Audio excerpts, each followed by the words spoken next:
ইফতারের সময় হয়ে গেছে, শরবত কই? এই শরবত মাখানোর দায়িত্ব ছিল তুষারের, লেট হলো কেন? ভিডিওটা আগে আপনারা দেখেন, তারপর ইনাদের নিয়ে আমি কিছু কথা বলবো। আপনারা মনোযোগ সহকারে ভিডিওটা দেখবেন। তারপরে ইনাদের সম্পর্কে আমাদের সোশ্যাল মিডিয়ার লোকজন কী ধরনের কমেন্টস করছে সেগুলো আপনাদের মাঝে দেখাবো। আশা করি ভিডিওটা আপনারা দেখবেন। তারপর এনাদের নিয়ে একটা গঠনমূলক কমেন্টস করবেন, আর কিছু কথা আমিও আপনাদের মাঝে শেয়ার করব। অবশ্যই ভিডিওটা দেখবেন, মনোযোগ সহকারে দেখবেন। ইফতারের সময় হয়ে গেছে, শরবত কই? এই শরবত মাখানোর দায়িত্ব ছিল তুষারের, লেট হলো কেন? আজান দিচ্ছে। আমার ভুল হয়ে গেছে। ভুল হয়েছে বন্ধু? থাক থাক, ছোট মানুষ, থাক থাক থাক। তরমুজ তো ভালো হয়েছে। আগুন এই খাই নিছে তো সব। ও আজান দিছে। বিসমিল্লাহির রহমানির রহিম। ও তুই নিস নাই?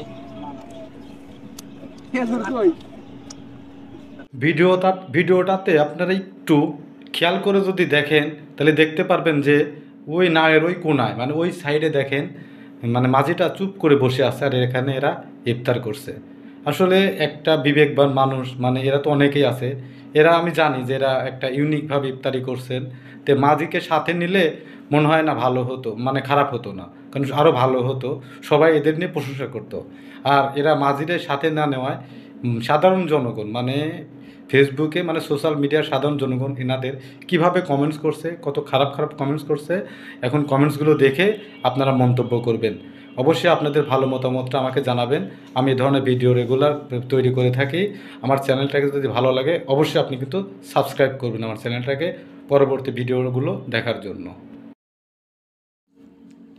এই কমেন্টসগুলো আপনারা ভালোভাবে লক্ষ্য করে দেখেন যে সোশ্যাল মিডিয়াতে সাধারণ মানুষজন, যারা সাধারণ, তারা আসলে এত শিক্ষিত না, এত কিছু বোঝেও না, হয়তো বোঝে, আমার হয়তো ভুল থাকতে পারে, তারা ইনাকে নিয়ে কী ধরনের কমেন্টস করছে। মানে ইনারা আসলে মানে একটা ইউনিকভাবে ইফতারি করতে গিয়ে এত বড় একটা ভুল করবে, আসলে এটা আসলে কারোই কাম্য না। দেখেন, মানে কমেন্টসগুলো একটু ভালোভাবে খেয়াল করে দেখেন যে এরা কী ধরনের কমেন্টস করছে। দেখেন, এই যে অনেকে মার্ক করে দিছে, দেখছেন কি লেখছে, এই যে দেখেন দেখেন, একটু ভালোভাবে দেখেন কমেন্টসগুলো।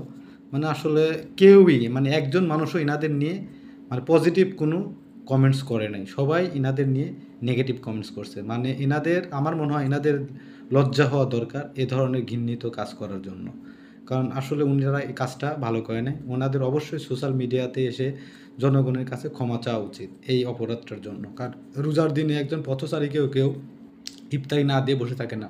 আমরা হচ্ছে মুসলমান, আমাদের সব কিছুই, আমাদের ম্যানার, আমাদের সব কিছু দেখেই মানে অন্যান্য ধর্মের লোকজন আমাদের দিকে ধাবিত হয়। আর এরা কী করছে দেখেন, মানে বলতে হয় যে বর্তমান আসলে যুব সমাজটা কীরকম, মানে এদের মন মানসিকতা কতটা চিপ মেন্টালিটি এদের, দেখেন, দেখলেই বুঝতে পারবেন। তো বন্ধুরা, আপনারা মানে কমেন্টসগুলো দেখেন, দেখে আপনাদের মতামতটা আমার এই ভিডিওতে অবশ্যই জানাবেন, কারণ এই ধরনের ভিডিও আমি সাধারণত তৈরি করে থাকি। মানে কে কী বললো, কে কী কাজটা করলো, মানে তুলে ধরি। তো আমার চ্যানেলটাকে যদি আপনাদের সাবস্ক্রাইব করা না থাকে অবশ্যই আমার চ্যানেলটাকে আপনারা সাবস্ক্রাইব করবেন, আর আমাকে মোটিভেশন দেওয়ার জন্য ভালো ভালো কমেন্টস করবেন, এবং কী ধরনের ভিডিও আমি বানাবো সেই বিষয়ে আমাকে একটু ধারণা দিবেন।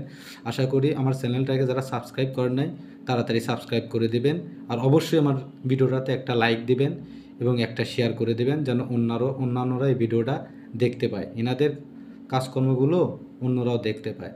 তো বন্ধুরা, আমার বক্তব্য বেশি লম্বা করতে চাচ্ছি না, মানে ভিডিওটা বেশি বড় করতে চাচ্ছি না, কারণ অল্প কথায় কাজ হলে বেশি কথার কোনো প্রয়োজন নেই। আপনারা অবশ্যই প্রবাদটা মানে অনেকেই জানেন।